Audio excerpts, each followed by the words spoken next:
Pemirsa, polisi memberikan sanksi kepada Kepala Desa Dokoro Grobogan yang sempat viral berjoget tanpa menaati protokol kesehatan. Sanksi yang dijatuhkan adalah membangun tempat isolasi terpadu dengan biaya sendiri. Ruang isolasi terpadu ini dibangun oleh Kepala Desa Dokoro, Grobogan, Jawa Tengah dengan biaya sendiri sebagai sanksi karena telah joget bersama beberapa perangkat desa tanpa protokol kesehatan beberapa waktu lalu. Sanksi diberikan oleh pihak kepolisian Grobogan. Tempat isolasi terpadu akan digunakan untuk isolasi bagi warga yang terpapar COVID-19. Desa menyediakan isolasi terpadu, itu yang di gedung ada 10 ruangan, yang di sini ada 1 ruangan plus dapur. Sekretaris Desa menyatakan di bulan Juni 12 warga positif COVID, 1 diantaranya meninggal dunia di rumah sakit. Dari 12 pasien yang terpapar, 10 pasien dinyatakan sembuh dan 2 diantaranya masih menjalani isolasi mandiri. Meski sudah dibangun ruang isolasi terpadu, namun warga yang terpapar positif COVID menolak untuk menempati ruang isolasi tersebut dan memilih menjalani isolasi di rumah masing-masing. Tim Satgas COVID Dokoro kemudian memasang stiker sebagai tanda bahwa rumah masih digunakan untuk isolasi mandiri. Sebelumnya, video Kepala Desa Dokoro yang sedang berjoget usai pelantikan tanpa protokol kesehatan viral di media sosial. Video pun mendapat beragam komentar dari netizen, bahkan Bupati sempat marah melihat ulah Kepala Desa Dokoro ini. Dari Grobogan, Jawa Tengah, Rustaman Nusantara, iNews melaporkan. Menteri BUMN Erick Thohir mengawal kedatangan armada Isoteng pengangkut oksigen medis untuk pasien COVID-19. Erick Thohir meminta BUMN membantu produksi dan mendistribusikan oksigen. Erick Thohir meninjau kedatangan 27 armada Isoteng di Pelabuhan Tanjung Priuk, Jakarta. Isoteng pengangkut oksigen medis ini merupakan bantuan pemerintah, perusahaan swasta, dan BUMN. Oksigen medis akan disalurkan untuk pasien COVID-19 di Pulau Jawa, Sumatera, dan Kalimantan. Erick Thohir berharap pasokan oksigen medis tercukupi dan meminta para perusahaan BUMN membantu produksi dan mendistribusikan oksigen medis. Kami sama-sama bergotong royong memastikan kebutuhan yang diperlukan oleh rakyat, apakah oksigen, obat murah, dan juga kebutuhan daripada tempat tidur di rumah sakit, kita coba lakukan maksimal. Pemirsa, kasus COVID-19 di Indonesia masih terus bertambah dan hingga siang tadi tercatat jumlah penambahan sebanyak 35.094 kasus baru di Indonesia. Dan kami tampilkan datanya berdasarkan data Satgas Penanganan COVID-19 hari ini tercatat sudah ada 2.491.006 kasus terkonfirmasi dan 2.052.109 diantaranya sembuh.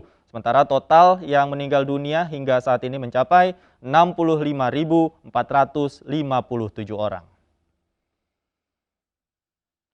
Polisi menangkap pelaku pembunuhan seorang perempuan dengan luka senjata tajam di lehernya yang ditemukan terkunci di rumah kontrakannya di Depok, Jawa Barat. Pelaku tidak lain adalah suami istri korban.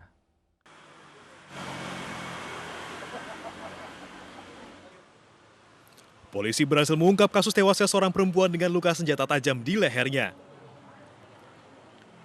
Setelah mendalami kasus, polisi menangkap seorang pelaku, suami korban berinisial AM.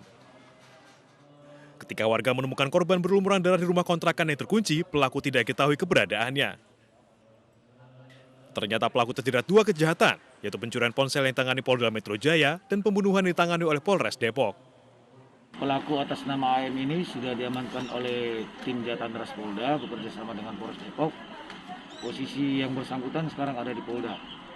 Jadi yang bersangkutan ada 2 kasus, yang ditangani oleh Polda adalah pencurian HP, yang ditangani Polres Depok adalah kasus pembunuhan. Sebelumnya, seorang perempuan di Kelurahan Pondok Jaya, Depok, Jawa Barat ditemukan warga di rumah kontrakannya dengan luka senjata tajam di bagian lehernya. Korban ditemukan masih bernyawa, namun meninggal dunia saat dirawat di rumah sakit. Dari Depok, Jawa Barat, Yung Rizky, iNews melaporkan. Sementara itu, tersangka penyalahgunaan narkoba Nia Ramadhani menyampaikan permohonan maaf kepada masyarakat. Meski demikian, polisi memastikan proses hukum Nia Ramadhani dan Ardi Bakri tetap berjalan meski keduanya direhabilitasi.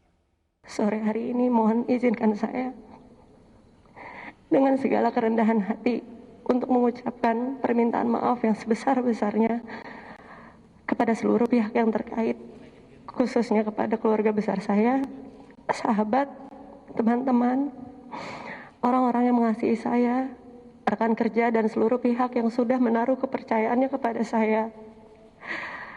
Saya, Nia Ramadhani Bakri, mengakui bahwa yang saya lakukan tidak menjadi sebuah contoh yang terpuji.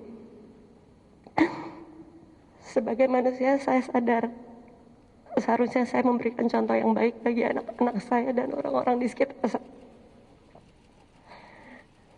Terkait bahwa tersangka ini tidak diproses sebagaimana mestinya, bahwa dalam pasal 127 sebagaimana yang hasil penyelidikan kami tentang pengguna narkoba ini diwajibkan untuk melakukan atau dilaksanakannya rehabilitasi. Itu adalah kewajiban undang-undang.